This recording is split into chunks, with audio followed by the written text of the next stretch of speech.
कार्यक्रम भी ऐतिहासिक होगा। और सबसे बड़ी बात है कि हम लोग बिहार सरकार की तरफ से और बिहार के लोगों की तरफ से भी प्रधानमंत्री को धन्यवाद देना चाहते हैं और उनके प्रति आभार प्रकट करना चाहते हैं कि अब उन्होंने बिहार का विशेष ख्याल रखना बड़ी गंभीरता से शुरू किया। आपने भी कहा कि एक बार फिर से आ रहे हैं और हमें भी स्वाभाविक लगता है कि एक तो उन्होंने पहले ही कहा है कि बिहार को जो बिहार का हक था वो पिछले दिनों नहीं मिल पाया था और प्रधानमंत्री ने स्वाभाविक तौर पर और बड़े ही समझिए कि दृश्यता यानी विजिबिलिटी के साथ मुख्यमंत्री जी के नेतृत्व में आप सब जानते हैं कि बिहार जैसे कम संसाधन वाले प्रदेश में तरक्की की वो रफ्तार हासिल हुई जो हमने विकसित प्रदेशों के तरक्की की रफ्तार को टक्कर देना प्रारंभ कर दिया। और प्रधानमंत्री जी इस बात से संतुष्ट हैं कि बिहार सरकार ने जो सीमित संसाधनों में तरक्की की है या जो प्रगति की रफ्तार बनाई है वो सराहनीय और प्रशंसनीय है। आप सब ने सुना होगा कि जब उन्होंने मधुबनी की सभा में भी और कई सभाओं में प्रधानमंत्री के विकास कार्यों की खुल की सराहना की और खास के महिलाओं को आगे बढ़ाने के मामले में, तो प्रधानमंत्री ने सीधे हमारे मुख्यमंत्री नीतीश कुमार जी के कार्यक्रमों नीतियों को अनुकरणीय बताया। उन्होंने कहा कि ये मिसाल है और मिसाल का अर्थ है कि दूसरे लोगों को भी अपनाना चाहिए। और प्रधानमंत्री जी आ रहे हैं ये हम सब के लिए खुशी की बात है और जो आप सब लोग भी जानते हैं वो आते हैं तो समझिए कुछ न कुछ बड़ी सौगात दे के जाते हैं। इस बार भी आ रहे हैं घोषित कार्यक्रम में ही पहला कार्यक्रम अच्छा एक एयरपोर्ट का बिल्डिंग जो बना है उसका उद्घाटन करेंगे, अन्य बड़ी बड़ी योजनाओं की घोषणा करेंगे। स्वाभाविक रूप से बिहार वासियों का भविष्य उससे सुनहरा हो। सर, प्रशांत किशोर ने कहा है कि बिहार के सीएम 20 साल से सीएम है, अब बहुत हो गया, अब नए लोगों को मौका दीजिए। सवाल है पहले भी 20 साल तो कोई उनके कहने से तो नहीं रहे। बिहार की जनता ने उनको 20 साल से रखा है और जनता की इच्छा होगी तो अब कई साल आगे तक रह सकते हैं। सवाल है किसी की इजाज़त से तो कोई बिहार का मुख्यमंत्री होता नहीं है और न किसी एक व्यक्ति को ये अधिकार है कि किसी के मुख्यमंत्री रहने की सीमा कोई तय कर दे। ये बिहार की जनता के हाथ में है और अभी तक के जो इम्कान हैं यानी जो हालात नज़र आ रहे हैं, जो सूचनाएं हैं, जैसी संभावना बन रही है कि अगला 5 साल तो फिर सुनिश्चित ही है 2025 से 30 का। अब उसके बाद फिर 29 में बात करेंगे। सर, कांग्रेस कह रही है सर कि जब उनकी सरकार बनेगी तो 2500 महिलाओं को दिया जाएगा। पहले आरजेडी ने घोषणा की, अब कांग्रेस ने घोषणा की है। आप ये नहीं समझ रहे हैं कि ये सब घोषणाएं कब हो रही हैं? जब पूरे देश में महिलाओं के विकास और महिलाओं के सशक्तिकरण की योजनाओं के सफल क्रियान्वयन से लेकर सबने नीतीश कुमार जी की सराहना की और बिहार मिसाल बन गया है, तो यहाँ के विरोधी कुछ बेचैनी में है।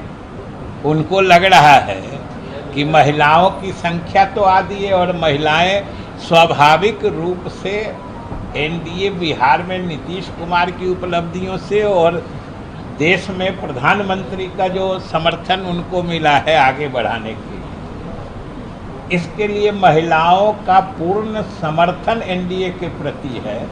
तो वो तो कुछ गलत प्रलोभन दे रहे हैं और प्रलोभन देने की गुंजाइश इस तरह के राजनीतिक माहौल में नहीं होती है। एक आदमी है जो करके दिखा दिया है, और आज पूरे देश में कहीं भी कोई महिलाओं को कुछ देने की बात करे या देने की का कोई प्रलोभन दिखाए, उसके जड़ में नीतीश कुमार ने जो महिलाओं को आगे बढ़ाया है, महिलाओं को जो सशक्त बनाया है, महिलाओं की जो उपस्थिति सामाजिक राजनीतिक कार्यों में दिख रही है, ये उसी के परिप्रेक्ष्य में हताशा में कुछ बोल रहे हैं। प्रधानमंत्री रोड शो करें तो मुख्यमंत्री भी रहेंगे। तो ये तो उस समय बैठ के बात करेंगे ना सब। सर, नीति आयोग में जो जेडीयू की मीटिंग बैठेगी वहाँ पे, तो नीति आयोग की बैठक में बिहार की तरफ से क्या कुछ रखा जाता है? नहीं, नीति आयोग की बैठक में तो जो बिहार का शुरू से मानना है कि एक तो पैसा जो मैंने केंद्रीय करों में केंद्र और राज्य का हिस्सा बंटता है, और फिर जो राज्य का हिस्सा मिलता है उसमें अलग अलग राज्यों का कितना हिस्सा उसमें बनता है, इसके जो पैमाने हैं, जो पैरामीटर्स, उसमें हम लोग शुरू से संशोधन चाहते हैं।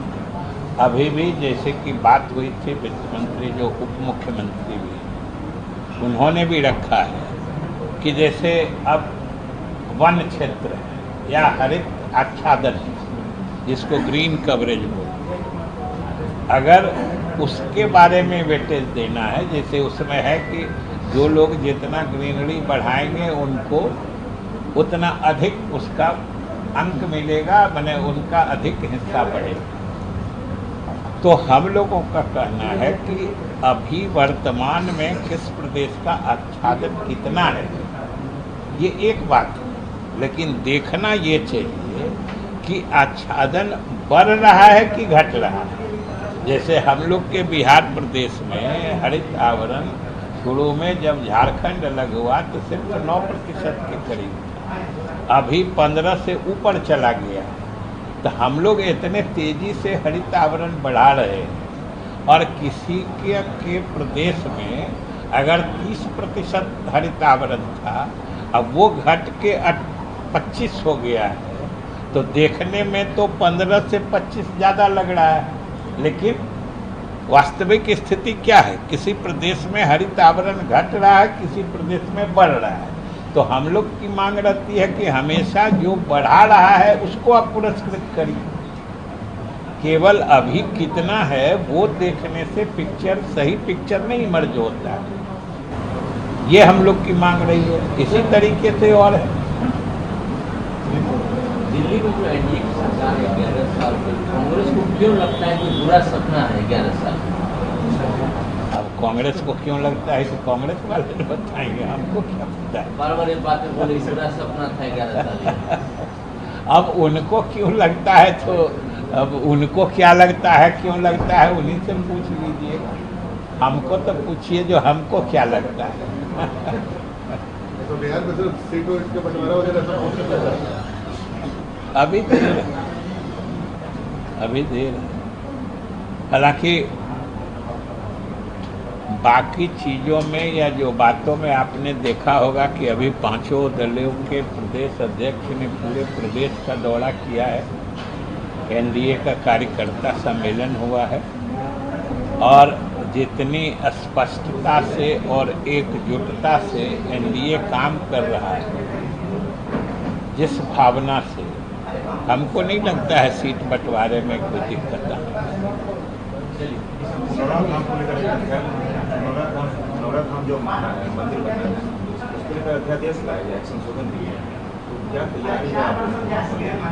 नहीं, पुनौड़ा धाम में तो मुख्यमंत्री जी ने भी घोषणा कर दी थी, और आज प्रधानमंत्री जी भी चाहते हैं। तो वहाँ पर सिर्फ जो टेम्पल के मैनेजमेंट कमेटी थी उसके प्रबंधन की व्यवस्था में परिवर्तन लाया गया। उससे उस पुनौड़ा धाम परिसर, जो मंदिर का परिसर है सीता माता का, उसको विकसित करने में सहूलियत होगी। प्रशासनिक दिक्कतें जो आ सकती थी उनको दूर किया।